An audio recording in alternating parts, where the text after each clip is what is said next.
Kesuburan bukan hanya bergantung kepada pasangan wanita. Pasangan lelaki juga memainkan peranan yang penting.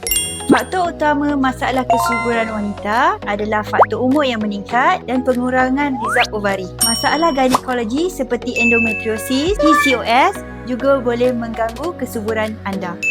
Faktor lelaki yang boleh mengganggu kesuburan adalah kualiti sperma yang rendah, kuantiti sperma yang kurang dan juga pergerakan sperma yang lemah. Tabiat buruk seperti merokok, pengambilan kafein yang berlebihan, pengambilan steroid untuk pembinaan otot boleh juga mengganggu kesuburan anda. Apabila bercakap tentang kesuburan, kedua-dua pasangan memainkan peranan. Kerjasama di antara keduanya adalah amat penting. Sama ada anda ingin mencuba secara semula jadi atau merancang untuk melakukan IVF. Jadi adalah lebih baik jika pasangan datang bersama untuk mendapatkan konsultasi saringan kesuburan. Jom kongsikan perjalanan TTC anda bersama kami. Dapatkan temujanji anda di Sofia Fertility PJ.